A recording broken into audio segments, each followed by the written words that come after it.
I'm going to talk here about some of the internal parts of the CPU, some of the design of the CPU. There are modular units inside the CPU.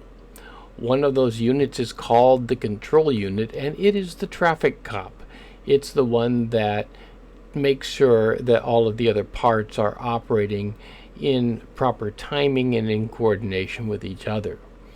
There is one called the Arithmetic Logic Unit, or ALU.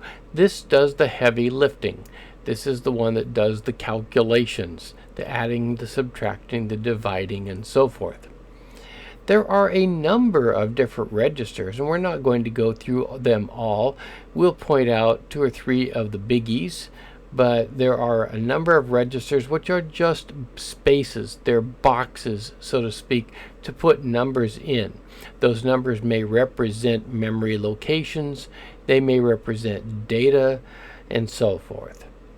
There is a memory and cache controller, and in a moment I'm going to show you a diagram of a CPU that I put together, and it shows that cache. The cache is special memory that's faster than the rest of memory, that sort of prepares you or prepares data for faster access. It's a little like, let's imagine that memory is a filing cabinet by your desk in your office, and cache memory is the desk itself. So you can move information from the filing cabinet to the desk, and while it's on the desk, which is cache memory, it's much faster access so that the computer can use it more readily. That's cache memory. Well, all of that memory, in other words RAM, and the cache memory all has to have a controller to keep it all working in timing and in coordination with each other. There is a system bus, and the system bus is really composed of 3 different buses. The control bus, which carries those status signals between the CPU and other devices so that the CPU knows what other devices are doing. The address bus, which carries the addresses of memory locations where data is stored, and then data buses, which carry the data itself. Alright, let's look at that diagram I promised you now, and here it is. I put the control unit here in the center, and that's because it is the traffic cop. It does all of the controlling of everything else in the CPU, and this dark blue area is the CPU. The ALU, this is on the side here, it does all the heavy lifting, all the math. The memory and cache controller deals with controlling when we move data to and from cache and RAM.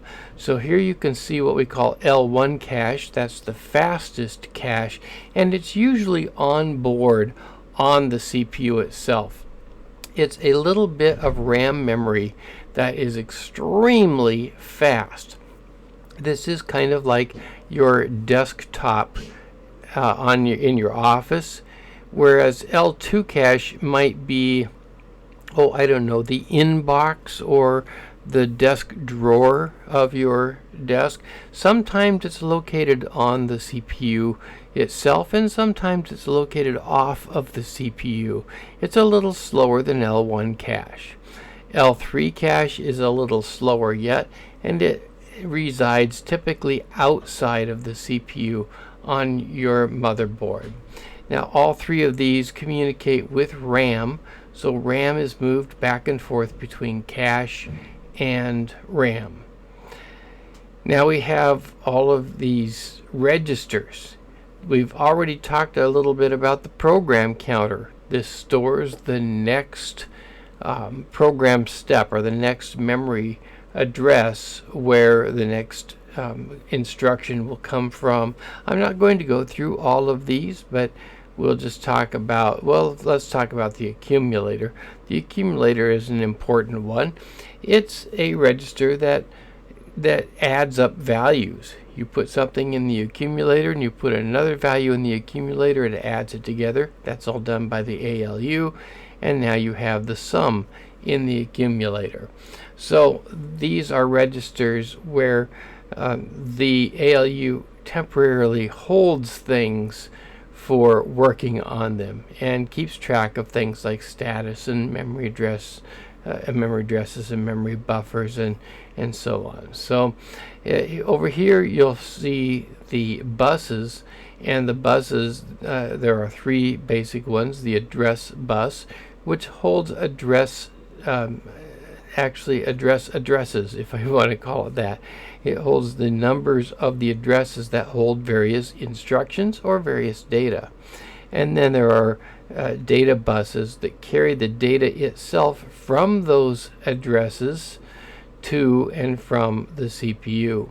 And then we have control buses, which carry information back and forth from various devices to the CPU.